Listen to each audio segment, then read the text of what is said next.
ప్రాచార్య బ్రహ్మశ్రీ శలాక రఘునాథ శర్మ గారి భాగవత నవనీతం 63వ భాగం 28/8/25. కృష్ణుడు ఉద్ధవుడికి అనేక విషయ ధర్మాలు, ధర్మ సంకటం, తపస్సు, ధ్యానం, ఆశ్రమాలు అన్నిటి విషయాలు చెప్పాడు, బోధించాడు. ఇప్పుడు తర్వాత కథ పురూరవుడి వైరాగ్యం.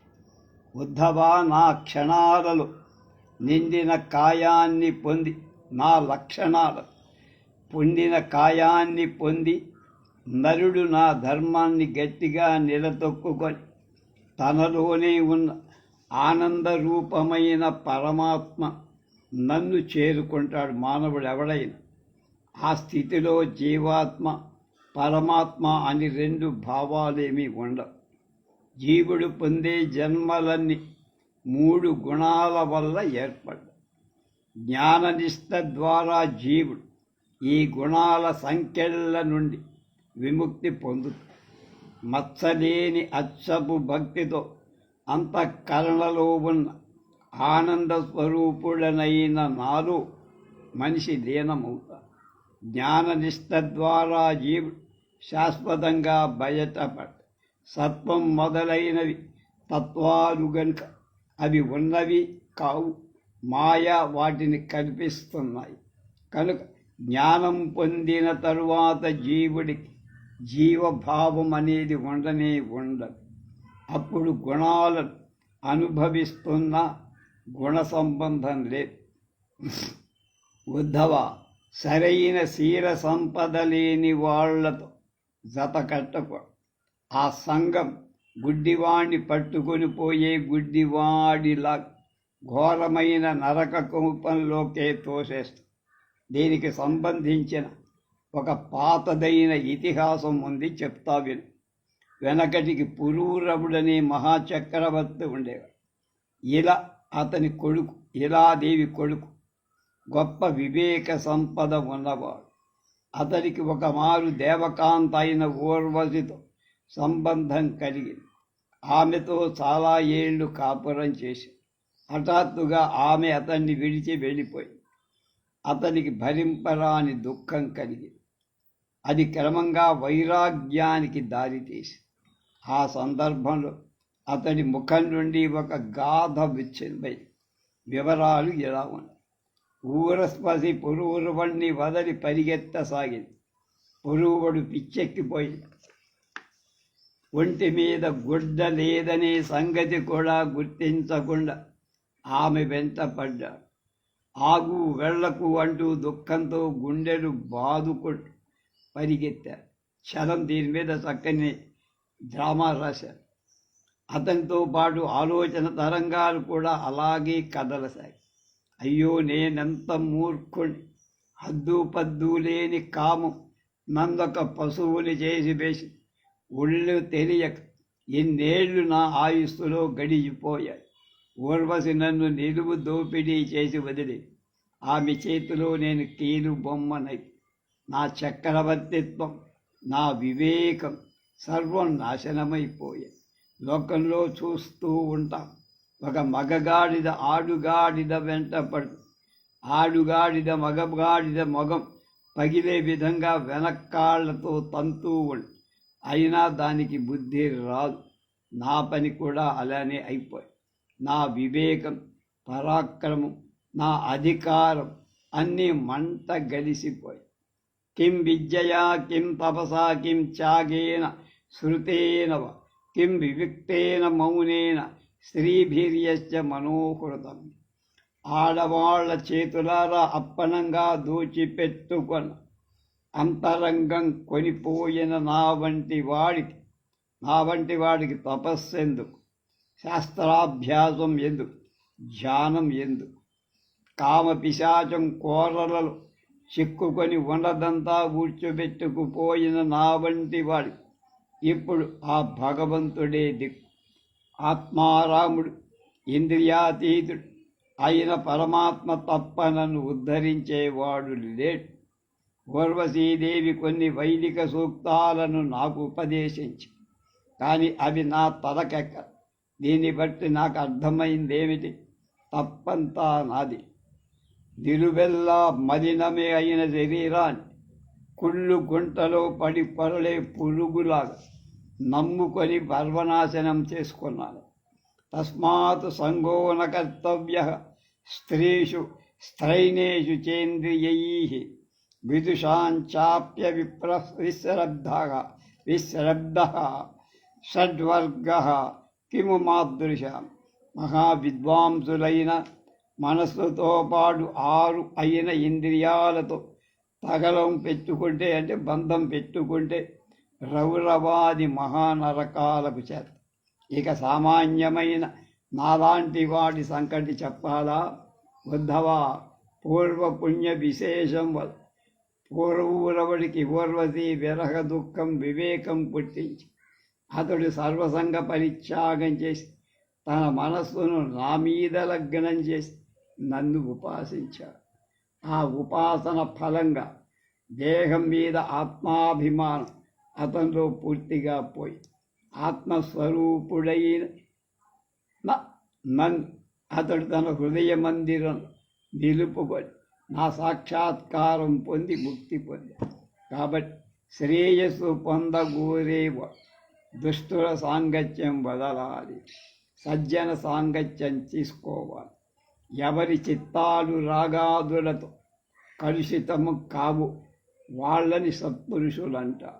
అలాంటి వాడు చిదాత్మకమైన జగత్తులో పరబ్రహ్మాన్ని దర్శిస్తారు. అలాంటి వాళ్ళని సమదర్శనులు అంట. సారాంశం ఏమిటంటే, సర్వకాల సర్వావస్థలలో సర్వచేష్టలలో నాతో మాత్రమే 3 కరణాలను ముడిపెట్టుకున్నవాడు మాత్రమే నాలో ఒక్కటిగా నిలిపోదు. ఈ జిజ్ఞాస పొందిన పురూరవు సర్వమోహాలు వదిలించుకొని ఆత్మారాముడై ఆకాశంలాగా అంతటా సంచరించే గొప్పతనాన్ని పొందాడు. భగవత్ పూజా విధానం. ఉద్ధవుడు భక్తివత్సలుడైన కృష్ణస్వామిని మళ్ళీ అడిగాడు, స్వామి, నిన్ను ఆరాధించే క్రియాయోగాన్ని నాకు దయతో ప్రసాదించు, ఉపదేశించు.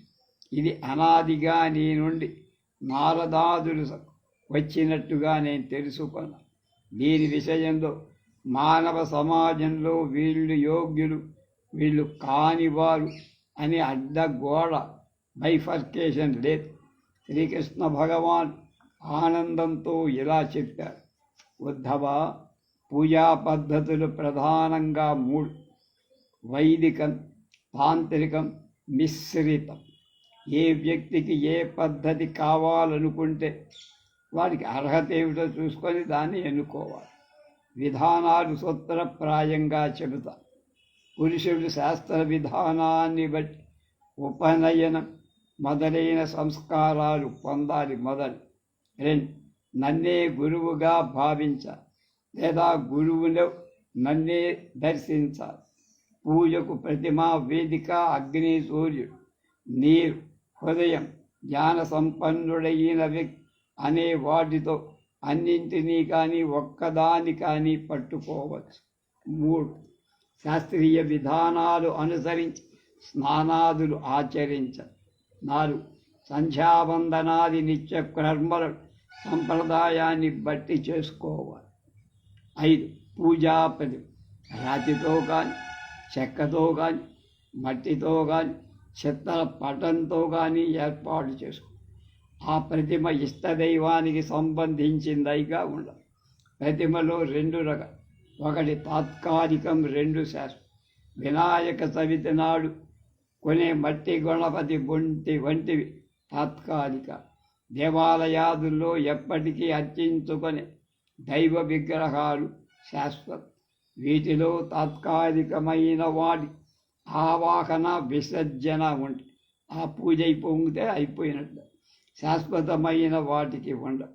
మట్టి, చందనం, ఇసుక మొదలైన ప్రతిమలకు అభిషేకాదులు ఉండవు. శాశ్వత ప్రతిమలు మాత్రమే ఉంటాయి. 6 ప్రతిమలకు శక్తిని బట్టి ప్రతిరోజు షోడశోపచారాలతో పూజలు చేయాలి. షోడశ అంటే 16 రకాల అర్ఘ్య పాద్య ఆచమనము. పూజా సమయంలో 3 త్రికరణాలు శుద్ధిగా పెట్టుకో. పూజ అయిన తర్వాత ఆ ఫలాన్ని ఇదం బ్రహ్మార్పణమస్తు అని వదలాలి. అంగదేవతలు ప్రత్యంగ దేవతలు ఉంటారు. అందరినీ శాస్త్రం ద్వారా కానీ గురు ఉపదేశం ద్వారా కానీ తెలుసుకొని పూజించాలి, ఆరాధించాలి. అగ్నిని పూజించే సమయం ఆహూతుల నేతితో కలిపి వేస్తాయి. సూర్యుడి ఆరాధించే సమయం నిలబడి అర్ఘ్యం మొదలైనవి వాటిని సమర్పించి పూజా ద్రవ్యాదులన్నింటినీ పవిత్రమైనవిగా ఉండే విధంగా సమకూర్చుకోవాలి. 11 అంగన్యాస కరన్యాసాదులను గురుముఖత నేర్చుకొని జపించాలి. 12 భగవంతుడి మూర్తి మీద మంత్రపూర్వకంగా న్యాసం అంటే ఉంచటం చెయ్యాలి. శిలా, కుయ్య, లోహం మొదలైన వాటిలో ప్రాణప్రతిష్ఠ చేయటాన్ని న్యాసం అంటే. 13 పూజకు కలశం, ఆచమన పాత్ర, ప్రోక్షణ పాత్ర అనేవి ఉండాలి. ఆచమన పాత్రలోని నీటిని ఉద్ధరణితో తీసుకొని ఆచమనం చెయ్యాలి. కలశ స్థాపన ప్రత్యేకమైనటువంటి విధానం ఉంది.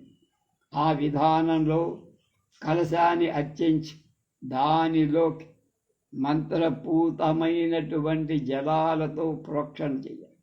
నీటిని కొద్దిగా తీసుకొని ప్రతిమాదుల మీద చల్లటం చేయాలి. కలశంలో అక్షతలు, తులసీ దళాలు, చందనం, వేరుజాతి పువ్వులు మంత్రపూర్వకంగా నిక్షిప్తం చెయ్యాలి. 14 ప్రాణాయామం. హృదయం కుహరంలో వెలుగుతున్న వెలుగు మంత్రాల ద్వారా పైకి తీసుకొని వచ్చినట్లు భావించి ఆ ప్రతిమలము చొప్పించినట్టు చే. ఇప్పటి నా జీవకళ ఓంకారంలో ఉంటే ఆ ఊ మ నాదం బిందువు అనే 5 అంశాలుగా ఉంటుంది. కాబట్టి జీవకళ ధ్యానిస్తూ ఉండ. ఆ జీవకళి ఆత్మస్వరూపమని గుర్తుపెట్టుకో. ఉద్ధవ 15 నా కోసం ఏర్పాటు చేసిన ఆసనాలలో ధర్మ, జ్ఞాన, వైరాగ్య, ఐశ్వర్యమని 4 గుణాలు, సత్వ, రజస్తమో గుణాలు నెలకొని ఉన్నాయని తెలుసుకొని ఆరాధించాలి. అటువంటి పీఠం మీద 8 దళాలు గల పద్మాన్ని ముగ్గుతో ఏర్పాటు చెయ్యి. ఆ అష్టదళ పద్మం మీద నా ప్రతిమలను నెలకొల్పి ఉపచారాలు చెయ్యి. 16 ఆ ఆసనం మీదనే సుదర్శన చక్రం, పాంచజన్య శంఖం, కౌమోదికి అనే గద, నందకమనే ఖడ్గం, శాంగ్యమనే విల్లు, బాణాలు, నాగలి, రోకలి అనే 8 ఆయుధాలు 8 దిక్కులలో నెలకొల్ప. కౌస్తుభం, వైజయంతిమాల, శ్రీవత్సం అనే పుట్టుమచ్చ అనే వాటిని ప్రతిమ వక్షస్థలంలో చక్కగా అమర్చాలి. 17 నా పారిషదులను అంటే సేవకు 8 దిక్కులలో ఏర్పాటు చేయాలి. వాళ్ళు సంద, సునంద, ప్రచండ, చండ, మహాబల, బల, కుముద, కుముదేక్షరుడనేవాడు. గరుడ ఆళ్వారుల వారిని నాకు ఎదురుగా ఉంచాలి. దుర్గాదేవిని, వినాయకుడిని, వ్యాసుని, విశ్వక్సేనుడి 4 మూలలా నిలపు. ఎడమవైపు గురువులను, కుడివైపున ఇంద్రుడు మొదలై అష్టదిక్పాలకులను ఆవాహన చెయ్యాలి. ఇంద్రుడు, అగ్ని, యమ, నిరుతి, వరుణ, వాయు, కుబేర, ఈశానుడు వీడు అష్టదిక్పాలకు. అలా స్థాపన 18 అలా స్థాపన చేసిన దేవతామూర్తులందరినీ ప్రోక్షణ, అర్ఘ్యం, పాద్యం మొదలైన వాటితో పూజించాలి. అభిషేకాదులు ప్రత్యేకమైన వైదిక మంత్రాలు ఉంటాయి. వాటిని లక్షణం తప్పకుండా ఆచరిస్తూ ఆయా ఉపచారాలు చేయాలి. 19 పూజ చేస్తే కానీ చేసేవాడు శక్తి సామర్థ్యాలను బట్టి పాయసం మొదలైన విశిష్ట వస్తువులు నైవేద్యం చెయ్యాలి. 20 ప్రధాన పూజ అయిపోయాక మళ్ళా ఛత్ర చామరాదులు ఉపచారాలు చేయి. ఉద్ధవా, ఇలాగే అగ్నిస్థితిస్థాపన మొదలైన వాడు కూడా ప్రత్యేకమైన పద్ధతులున్నాయి. సంప్రదాయం చక్కగా తెలిసిన ఋత్విక్కుల సాయంతో వాటి చేయాలి. ఆ అగ్నిగుండాన్ని కూడా నా స్వరూపంగానే భావిస్తూ పూజ చేయాలి. మంత్రాలతో పాటు ఆహుతులు కూడా సమర్పించి ఆయా ఉపచారాలన్నిటినీ ఆచరించే సమయంలో ఓం నమో నారాయణాయ అనే మూలమంత్రాన్ని జపిస్తూ ఉండాలి. పూజ ముగిసిన తరువాత భక్తి శ్రద్ధలతో తీర్థప్రసాదాలు తీసుకోవాలి. అవకాశాన్ని బట్టి పురాణ కథాశ్రవణాలు, నృత్య గీత వాద్యాదులతో సంకీర్తన చేస్తూ ఉండాలి. ఎవరికి వాళ్ళ ఇష్ట దైవాలైన శివ, కేశవ, ఆదిత్య, అంబికాదుల ప్రతిమలను రూపొందించుకొని ఆరాధన జరపాలి. ముఖ్యంగా సాధకుడు తన అల్పత్వాన్ని, భగవంతుడి గొప్పతనాన్ని స్మరించుకుంటూ ఉండాలి. అనుక్షణం ఆ మహత్వంలో తన్ను చేదుకోవలసిందిగా గజేంద్రుడిలాగా అనన్య చిత్తంతో, అంటే ఏకాగ్ర చిత్తంతో ప్రార్థిస్తారు. వైభవం కొద్దీ ఆలయాలు, ఉద్యానవనాలు, బావులు, నూతులు, తటాకాలు ఏర్పాటు చేసి సాధారణ జనాల పూజలకు కూడా వీలు కల్పించాలి. ఈ విధంగా భగవదర్చన అవిశ్రాంతంగా చేస్తూ అవసాన దశకు వచ్చిన వాడు అనాయాసంగా పార్థివ దేహాన్ని వదిలి నా సాయుధ్యం పొందు పరమాత్మ ప్రబోధం చేశాడు ఉద్ధవుడి. నాయనా ఉద్ధవా, ఈ విశ్వమంతా వ్యాపించింది ఒకే ఒక ఆత్మ చైతన్యం. అలాగే ప్రకృతికి సంబంధించిన జడతత్వం కూడా ఒకే విధంగా అంతటా వ్యాపించు. అలా రెండుగా కనిపిస్తున్న జడా చేతనాత్మకమైంది ఆత్మస్వరూపం. ప్రవహిస్తున్న నీరు వేరు, నీటిలోని ప్రవహించే శక్తి వేరు కదా. కాకపోతే లోక దృష్టితో నీరు జడమంటాం, కదలలేని స్థితిని చైతన్యం అంటాం, కదిలే స్థితిని చైతన్యం. అందువల్లనే లలితా సహస్రనామ చిచ్చక్తి చేతనారూప, జడశక్తి జడాత్మిక అనే నామాలు కనిపిస్తాయి. అవి రెండూ కాదు, ఒకే అద్వైత స్థితి, అంటే రెండు స్థితిని కలిగించుకోవటం. ఉద్ధవా, దీన్ని నువ్వు గమనించి వ్యక్తి ఎవరిని దేన్ని నిందించడు, పొగడను కూడా. ఎందుకంటే సృష్టిలో ఏది ఎవరు తనకంటే వేరు కాదు కనుక నిందా ప్రశంసలు భ్రష్టతకు సంబంధించిన కింది ముఖంగా, అంటే కిందకి దిగే మెట్లం, పైకి వెళ్ళదు. ఇంద్రియాలు రాజసమైన అహంకారాన్ని బట్టి పనిచేస్తూ నిద్రలో ఇంద్రియాలన్నీ తమ చైతన్యాన్ని కోల్పోరు. అప్పుడు జీవుడికి అనేక విధాల మాయకు సంబంధించి దృశ్యాలు అనుభవంలోకి వస్తాయి. అలాగే మెలకువ దశలో కూడా అజ్ఞానం వల్ల జీవుడు ప్రపంచాన్ని మాత్రమే చూస్తూ ఉంటాడు. దాని వలన ఆత్మ చైతన్యం మరుగున పడిపో. ఏది ఇంద్రియాల అనుభవానికి వస్తుందో అదే సత్యం అనుకోవాలి. ఇందాకటి ఉదాహరణని గమనించి, నీరు ప్రవహించటానికి మూల కారణమైన చైతన్య శక్తిని ఇంద్రియాలు పట్టుకోలేవు. నీరే కనబడు. అతి తీవ్రమైన భావనా శక్తి వలన సత్యదర్శనం చేసే వాళ్ళకి నీరు కనబడు, చైతన్యం అనుభవంలోకి వస్తుంది. కనుక జ్ఞానం అమృతం, అజ్ఞానం సాగు, మృత్యు. మరింత కొంతగా చెబుతాను.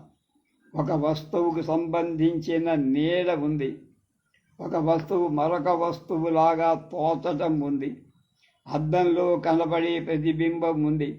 ఆలోచించు, ఇవి సత్యాలా అసత్యాలా? సత్యాలైతే తేజీకు దొరకాలిగా, అసత్యాలైతే ఇంద్రియాలకు తెలియకూడదు. అలా రెండూ కాకుండా వాటికి సంబంధించిన కొన్ని వికారాలు మానవుడికి కలుగుతుంది.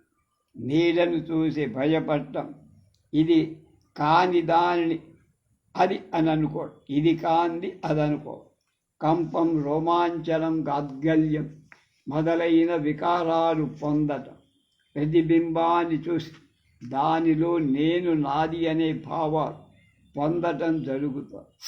నిజానికి ఈ వికారాలన్నీ దేహమే ఆత్మ అనుకోవటం వల్ల కలుగుతున్న అజ్ఞానపు ముద్దుబి తత్వాన్ని బట్టి ఇదంతా పరమాత్ముడి లేదు. దాన్ని పట్టుకోగలిగితే జీవుడిలో జీవత్వం ఉంటుంది, నశిస్తుంది. దానికే మరొక పేరు ముక్తి, యోగం, అద్వైతం. ఉద్ధవా, నీకు బోధిస్తున్న విజ్ఞానం, జ్ఞానమనే రెంటిని అతి ప్రగాఢమైన తపశక్తి వలన ఒక్కటి చేసుకోగలిగితే అదే పరమాత్మ. ఆ దశలో గుణదోషాలు అనేవి ఉండవు, ప్రశంసలు, నిందలు ఉండనే ఉండవు. సత్చిత్త ఆనందమైన తత్వం ఒకటే ఉంది. ఉద్ధవుడు మళ్ళీ ఓ పర్సనల్, వాసుదేవ, నువ్వు చక్కగా బోధించిన ఆత్మతత్వం మెల్లమెల్లగా హృదయ గుహలు నిలదొక్కుంటోంది. కానీ 1-2 సందేహాలు వస్తున్నాయి. సమాధానం చెప్పు. లోకంలో పుట్టుక, మరణం అనేవి జరుగుతాయి. అది దేనికి చెందినది? ఈ సాగు పుట్టుకల సంసారం దేనికి సంబంధించి? భగవానుడు ఇలా చెప్తున్నాడు, ఉద్ధవా, నిజానికి నువ్వన్నట్లు కల్పించే జగత్తుకు ఉనికి లేదు. అది ఒక మహాస్వప్నం. కలలో ఉన్న జీవికి కల ఉన్నంత వరకు అన్నీ నిజంగానే కలివి. మెలకువ రాగానే అదంతా కల్పననే భావం కలుగుతుందా? అలాగా సంసారం ఒక పెద్ద తెర. అది జీవుడికి దేవుడికి మధ్య నిలిచి దీవుణ్ణి తైతక్కలాడి తోలు బొమ్మల ఆట వంటిదనుకోలు. తెర వెనక బొమ్మల దారాలను కదిలించేవాడు ఒకడుంటాడు. ఆట ముగిసే వరకు వాడు పనిచేస్తూనే ఉంటాడు. కొంచెం ముదిరిన జ్ఞానం కలవాడు ముగిసిన తర్వాత కూడా జీవం లేని బొమ్మలలోనే చైతన్యం ఉందనుకుంటారు. ఉందా? సంసారం, సాగు, పుట్టుకలు మొదలైనదంతా ఇటువంటి భగవద్గీత. దానిని గురువుల అనుగ్రహంతో గమనించగలవాడి విశ్వతత్వం, విశ్వేశ్వర తత్వం చక్కగా తెలుస్తాయి. ఆ స్థితినే అచ్చమైన జ్ఞానస్థితిగా భావించాలి. దీనికి చెందిన మరికొన్ని విషయాలు మనసు పెట్టి విను. దేహం, ఇంద్రియాలు, ప్రాణం, మనసు అని ఇవన్నీ జీవుడికి మమకారం వల్ల కలిగే వికారాలు. అహంకారం వల్ల జీవుడికి గుణకర్మలతో సంబంధం కలుగు. ఆ సంబంధం వల్ల సూక్ష్మ శరీరం ఏర్పడు. కాల ప్రేరణ వల్ల జనన మరణ చక్రంలో పరిభ్రమిస్తూ ఉండటం అనేవి జరుగుతాయి. వాటితో పాటు బంధం కూడా కలుగుతుంది. ఆ బంధం నామరూపాలు లేకుండా కోసి అయ్యటానికి జ్ఞానమనే మిక్కిలి పదును గల కత్తి కావాలి. కనుక లోకబంధం తెంచుకున్న తరువాత భగవంతుడితో ముడిపెట్టుకో. ఒకసారి ముడిపెట్టుకుంటే అదే దేవుడితో కలిసిపోయేట్లు చేస్తాం. జ్ఞానం అంటే ఏమిటో చెప్తాను, ఆలకించు. ఏది ఆత్మ అనుకుంటున్నాం అనే దాన్ని చక్కగా తెలుసుకోవడం కష్టం. దీన్నే నిత్య అనిత్య వస్తు వివేకం అంట. నిత్య అనిత్య వస్తు వివేకం. జ్ఞానం కలిగిన వెంటనే 2 ఉన్నాయి అనే భావం పోతుంది. నిత్యమైంది ఒకటే నిలుస్తుంది. అలా నిలిచిపోవటానికి హృదయ మాలిన్యాన్ని తొలగించుకో. తపస్సు, కర్మయోగం, నిగమం, జ్ఞానయోగం, ప్రత్యక్షం, ఆత్మ అనాత్మల భేదాన్ని అనుభవపూర్వకంగా తెలుసుకోవడం మొదలైన సాధనాల ద్వారా ఆత్మతత్వం అంతటా వ్యాపించి ఉన్నట్టు అనుభవం పొందాం. ఈ ఆత్మతత్వానికి ఆది మధ్య అంతం అనే స్థితులు లేవు. అలాంటి దాన్నే కాలం అని అంటాము. అందువల్ల కాలాత్మక పరమేశ్వరు అనే మాట బయలుదేరే. బుద్ధవా బంగారాన్ని ఆభరణంగా చేసే విధానంలో రాగి మొదలైన ఇతర లోహాలు కలుపుతారు గట్టిదనం. అయినా బంగారం అనే పేరే దాని. ఒకప్పుడు బంగారాన్ని కరిగించి రాగి మొదలైన లోహాలు వేరు చేస్తారు, అప్పుడు అది బంగారం. ఈ విధంగా ఆత్మ సర్వకాల సర్వ అవస్థలలో ఆత్మే. హారాలు, కుండలాలు మొదలైన ఆభరణాలు మార్పు బట్టి వేరు పేర్లు ఏర్పడు ఉన్నది బంగారం. సువర్ణం అనే వ్యవహారం నిత్యమై విరాజిల్లుతో. బుద్ధవా మనస్సు, మెలకువ, కళ, నిద్ర అనే దశలలో కలిసి ఉండటం అనేది సత్వ రజస్తమో గుణాల వల్ల జరుగుతుంది. వాటిలో కూడా ఆత్మతత్వం మణులలో దారంలాగా సంబంధంకై. మణులన్నీ గుచ్చాలంటే దారం. ఈ జగత్తు అధ్యాత్మ, అధిభూతం, అధిదైవం అని 3 రూపాలు. అధ్యాత్మానికి ఇంద్రియాలు కాదు, అధిభూతానికి భూమి, నీరు, నిప్పు, గాలి, ఆకాశం అనే పంచభూతాలు కాదు. అధిదైవం మహత్తు, అహంకారం, కర్త అనే వాటికి సంబంధించి దీనిపై అన్ని అధికారాలు ఉన్న పరమాత్మను బట్టి జగత్తు కూడా సత్యం అనిపిస్తుంది. అన్నింటిలో పరమాత్మ అంతర్యామిగా ఉంటాడు. అయితే ఆ అన్నింటిలో కొన్నిటిని ఒక్కొక్కటి తొలగించకపోతే పరమాత్మ ఒకడే మిగులుతాడు. అటువంటి పరమాత్మ జ్ఞానం కలిగిన వెంటనే సత్వరజస్తమస్సులోని గుణాల వల్ల ఏర్పడిన ఈ ప్రకృతి మాయ అంతా అంతరించిపోయి ఆ స్థితే ఏకం, నిత్యం, అవ్యయం, నిరంజనం మొదలైన పేర్లతో పిలుస్తారు. నామాలతో రూపాలతో కనిపిస్తున్న ప్రతి వస్తువులో, ప్రతి వ్యక్తిలో గురువుల అనుగ్రహంతో లభించిన జ్ఞాన బలంతో నామరూపాదులను తుడిసివేసుకుంటూ రాగా ఆత్మతత్వం ఒక్కటే మిగిలిపోయి ఒక విశాలమైన తెల్లటి వస్త్రం మీద ఒక చిత్రకారుడు చాలా రంగుల గీతలలో వందల కొలది బొమ్మలు గీస్తాడు. అప్పుడు ఆ వస్త్రంలో మనకు విశాలమైన ఒక ప్రపంచమే కనపడు. జ్ఞాన సంపన్నుడైన మహాత్ముడు ఆ రంగుల గీతలన్నీ తొలగించుకొని తెల్లని గుడ్డను మాత్రమే చూడగలడు. అదే పరమాత్మ ప్రపంచాన్ని చూడటం అజ్ఞానం, పరమాత్మను తెలుసుకోవటం జ్ఞానం. అభ్యాస వైరాగ్యాల ద్వారా జ్ఞానం చెదరకుండా నిలుపుకోగల శక్తే ముక్తి. ఉదాహరణకు ఆకాశం అనే దాన్ని భావించు. దానిలో అన్నీ ఉన్నాయి, ఏవీ లేవు. ఉంటే అన్నట్లుగానే అనిపించడమే కానీ నిజానికి ఏం లేవు. ఇందాకటి చిత్రపటానికి లాగా రంగులు బొమ్మలు ఎలా వచ్చాయి అలాగే నశిస్తాయి. ఇది మనకు అనుభవంలో ఉన్న విషయమే కాగా అటువంటి నశించే స్వభావం ఆకాశానికి లేదు. ఆకాశతత్వమే శబ్దగుణాన్ని కూడా పరిహరించి చూడగలిగితే పరమాత్మగా నిత్య సత్యంగా ఆకాశం నిలిచిపో. వాతపిత్త శ్లేష్మ అనే 3 దోషాల ప్రకోపం వల్ల దేహంలో రోగాలు వస్తాయి. చికిత్సకుడు ఔషధం మొదలైన వాటి ద్వారా వాటిని తొలగిస్తారు. ఆ స్థితి స్వస్థత అని వ్యవహారం. స్వ తనయందు స్థా ఉండటం అనే భావం. సంసారం ఒక రోగం, స్వస్థత యొక్క యోగం. సంసారం అనేది రోగం, స్వస్థత అనేది యోగం. అంటే తనలో తాను ఉండటం. ఒకప్పుడు ఈ యోగం అనే కారణాల వల్ల గతి తప్పు.